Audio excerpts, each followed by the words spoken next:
Hello, Brooke-Sidney here, your mindset and manifestation coach. I'm talking today all about some of the biggest mistakes that I have seen, especially when manifesting an SP, biggest mistakes I've made and biggest mistakes my clients have made. So we're going to get into it. But before we do, I just want to remind those of you that are new to me, make sure you like and subscribe. It's easy. Just click that like button and that subscribe button. It helps other people get this message.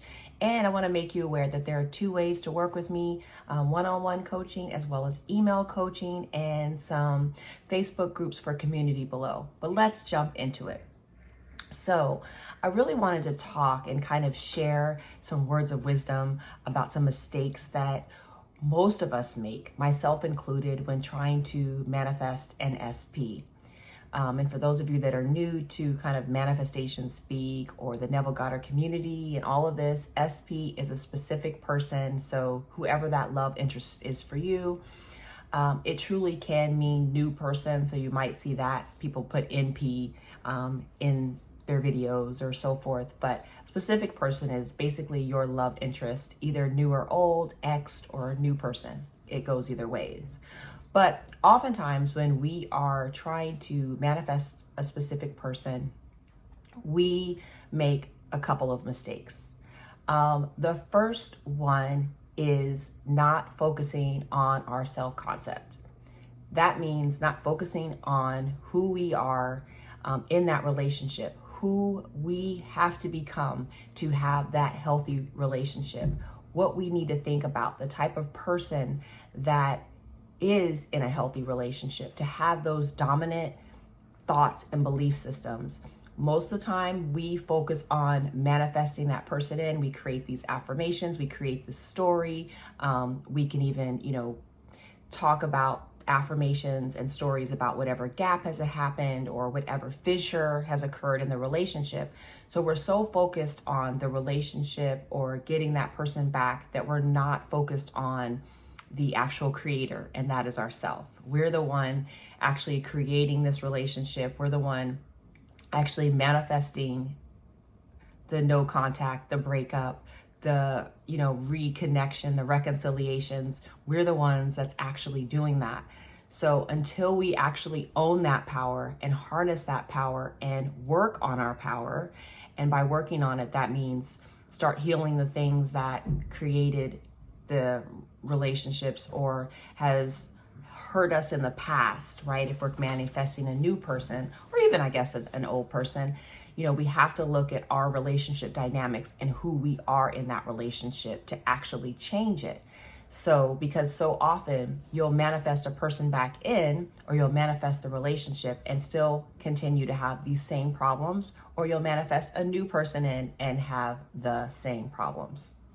The other thing that I've noticed as one of the biggest mistakes, and it's on the similar line, is not really truly focusing on rewriting or rescripting your relationship.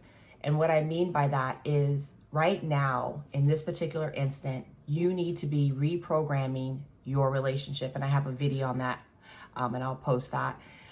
You are always programming your next thing. The current 3D, the current reality is old news. It really is old news. It's things that you've thought about. It is your dominant thought and state and being from the past. And your 3D often has to catch up with that. And so with that in mind, you need to be consciously recreating, rescripting how you want your relationships to be. That needs to be a conscious endeavor, especially if you are working to manifest a relationship. And you see it so often that, again, you're so focused on getting the relationship that you're not focusing on the quality of the relationship, what it looks like, what it feels like, the person to be that, and even rescripting who that person is to you, how your relationship is actually going to be, what is the caliber and quality of it. You need to spend some time doing that, especially if you've had trouble with relationships in the past. And I think, yes. And so I think the other part that we need to really think about is taking accountability for ourselves and our role in all of our manifestations.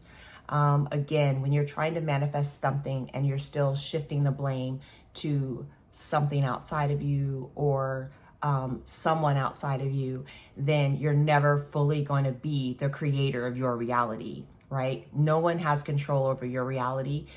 You have to step into being the operant power. You really have to step into being the operant power. If you don't, the thing that you want is always going to elude you. It's always going to be a little bit out of reach. And so I'm encouraging you to own it, own the problems, own the healing, own the manifestation, own the breakup, own all of it. Because once you own it, you then can take accountability, see your part in it, and then recreate it. You can fully create something new, and you're not dragging these subconscious belief systems with you that are manifesting on their own. And the last thing that I want to mention in regards to some of the biggest manifestation mistakes, and this applies across the board, whether you're manifesting in SP or otherwise, is really, really taking stock in the 3D. It's super hard, especially in the beginning, to not want to look at the 3D, to not want to continue to get clues of, manifestation working, or, now the SP is going to come in, or you're checking for clues, all of these things, and you're making the 3D reality, which I just mentioned, as old. You have to ignore the 3D. I have videos on that. I'll post that up there. It's really important. You have to remember where creation starts. Creation starts up here, the kingdom within, your imagination. The creation does not start outside of ourselves. And so if you keep focusing and giving the 3D power, then you're not in a conscious creator operant power mode. You're actually a victim to the 3D. And so that's why so often we say, ignore the 3D, get delusional, or use it for clues to continue to persist and continue to manifest and work on it until your manifestation happens. You must kind of detach from your focus and emphasis and belief in the 3D, especially if it's not showing you what you are working on manifesting. It really will slow you down. And it's one of the biggest mistakes is, again, you're thinking the outer is creating the inner. No, the inner creates the outer. And often it's taking its time catching up because you are working on making your inner state, your new dominant belief system, right, manifest. You're working on creating these new beliefs, these new ways of thinking, supplanting the old, reprogramming your mind until it becomes a natural assumption and your dominant state, and it is reflected from the inside out. And so it really doesn't serve us to focus on essentially the reality, which is old news. So the moment we can shift ourselves into that new reality fully, enjoy living in our imagination, enjoy what we know is creating, and become certain about it, we're going to see ourselves break through a lot of these manifestation mistakes and become the person and carry that dominant state, beliefs, thoughts, feelings for what we truly know was ours from the beginning. And that's when we make miracles manifest. I hope you enjoyed this video. Please like and comment below. Make sure you're subscribed, and I will see you tomorrow.